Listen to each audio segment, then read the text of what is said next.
This account was submitted to a regional documentation office by a motorcyclist in his late 20s. He had been riding home late after visiting a relative in the next town. The road was long, mostly unlit, cutting through open farmland on both sides. He described the night as unusually quiet. No wind, no animals, not even the sound of distant traffic. Just the engine and the dark. Somewhere along the stretch he saw a woman standing at the roadside. She was dressed modestly, no luggage, no phone in her hand. She raised her arm as he approached. A simple gesture, she needed a lift. He slowed down. He was, by his own account, not the kind of man who stops for strangers at night. But something about the way she stood, very still, very calm, completely unbothered by the darkness around her, made her seem harmless, safe even. He stopped. She sat behind him without a word. He asked where she was going. She gave him the name of a village about 4 kilometers ahead. He nodded and rode on. He said the first thing he noticed was the cold, not the weather cold. The night was warm. The cold that came from directly behind him, from the space she occupied, spreading slowly across his back and shoulders. He told himself it was the wind. He rode faster to get it over with. The second thing he noticed was she was humming. Very softly, a melody he did not recognize. Slow and low, completely tuneless. The way someone hums not to make music but to fill the silence with something worse.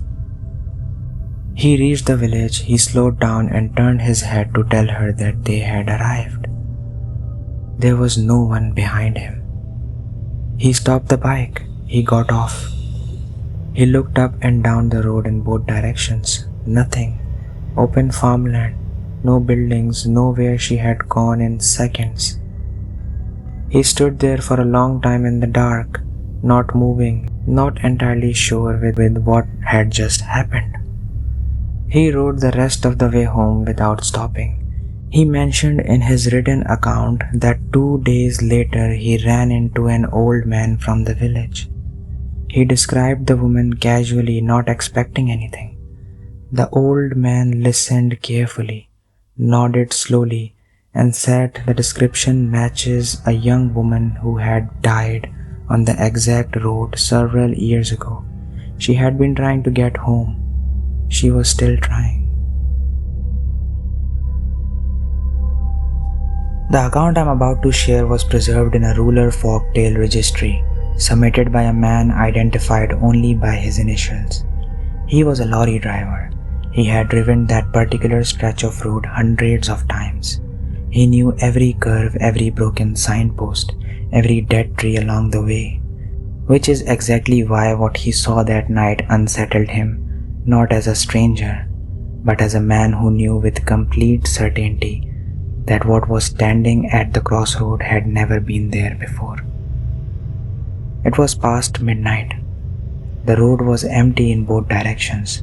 His headlights caught her before his mind caught up. A woman, standing perfectly still at the intersection, dressed entirely in white, a wedding dress, immaculate, not a tear, not a mark on it, standing alone in the middle of nowhere at midnight, with no vehicle, no house, no light anywhere nearby. He slowed down. He told himself there was a rational explanation.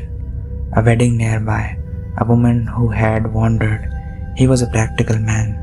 He did not believe in things he could not see clearly. So he rolled down his window and called out to her. She did not respond. He called again. She turned. He wrote later that he cannot fully describe what happened to him in that moment, only that every instinct he had ever developed in 40 years of living told him to look away. He did not. He did not look away. He kept looking. And what he saw was a face that was his word, not mine, not correct. The face was not correct. as though someone had studied what a human face is supposed to look like and had reproduced it very carefully, very deliberately, but had missed something, something with no name, something you would only notice if you looked long enough. She began walking towards the truck. Her movement was wrong, not dramatically wrong, not the way you see in films, just slightly off. Like her body understood the concept of walking, but had never actually practiced it. Like she was solving it step by step in a real time. He did not decide to drive, his foot simply pressed the accelerator, and the truck moved, and he did not check his mirror for 6 kilometers. When he finally did look back, the road behind him was completely empty in both directions. He filed the account the following week. At the very bottom of the final page, almost as an afterthought, he added one detail.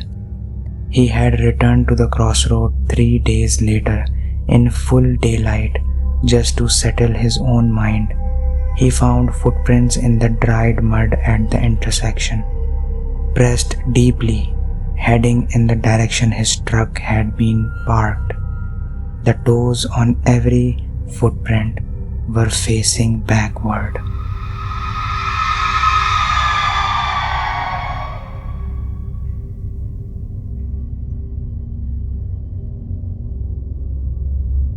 Of the 3 accounts in this record, this one is the shortest.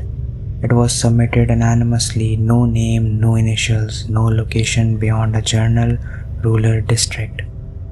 The person who submitted it wrote it in a very plain language, almost no details beyond what was necessary, which in its own way makes it hardest to dismiss. They wrote that they had been walking home through a wooden path at dusk, a route they used often. Nothing unusual about the evening, nothing that put them on edge before this happened. They heard a sound from the trees to their left, soft, rhythmic, like barefoot on dry leaves, moving parallel to them, keeping pace. They stopped. The sound stopped. They walked. The sound walked. They did this 3 times before they finally looked directly into the trees. There was a woman standing among the trunk, about 15 feet away, half in shadow, watching them. She was tall, her clothes were pale, her hair was loose and hung forward across her face, so they could not see her expression. She was completely still. They looked down the way you sometimes look away from something frightening, just to give yourself a moment. And that is when they saw her feet. They were black from the ankles down, not dirty, not bruised, black the way ink is black, solid and total, as though the color itself was wrong, and they were turned around completely. The heel facing forward, the toes pointing back behind her, towards the direction she was coming from. She was facing them directly. They ran, they did not look back. What stayed with them, what they chose to end the account with, was a single question they could not stop returning to afterwards. If her feet face backward, they wrote, and she was standing still and looking at me directly, then to stand that way, to face me that way, she would have to turn herself completely around from the direction her feet were pointing, which means the way she was standing in the moment was not her resting position. She had turned to look at me. She had made the effort. She had heard them coming and she had turned.